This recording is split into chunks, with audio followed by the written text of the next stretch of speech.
சுவையான செட்டிநாட்டு சிக்கன் பிரியாணி செய்வது எப்படி என்பதை நாங்கள் உங்களுக்கு கற்றுத்தர வந்திருக்கிறோம்.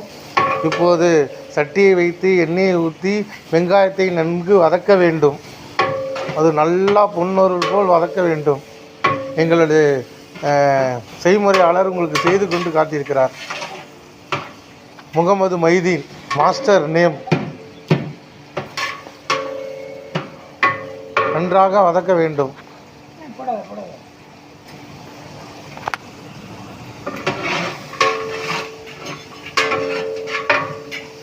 அடுத்தது என்ன பண்ணணும் சொல்லுங்க. மல்லி புதினாவை எடுத்து வரவும்.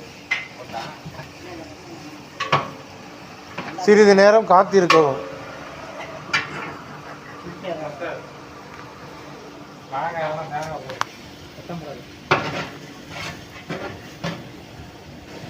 பொருட்களை ஒரு தட்டு போது. இது சுவையான பிரியாணி அரிசி. பிரியாணி அரிசி இப்படி தான் இருக்க வேண்டும்.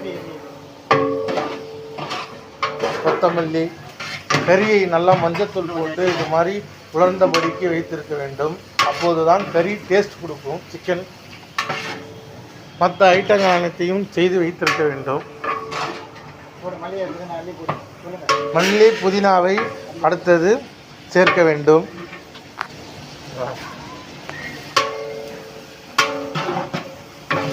இந்த நேரத்தில்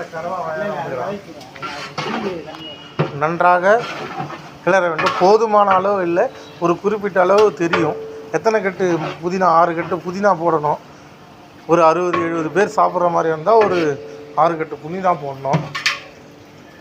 கறி இது மாதிரி செவந்த நிலையில் இருக்கணும். மஞ்சத்தூள் போட்டு வச்சுருந்தா தான், செவந்த நிலையில் இருந்தால் தான். இவர் பேர் தான் எல்பர் ராயப்பன்.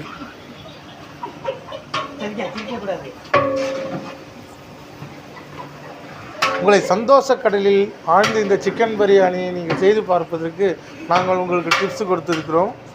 இதை நன்கு கவனிக்க வேண்டும்.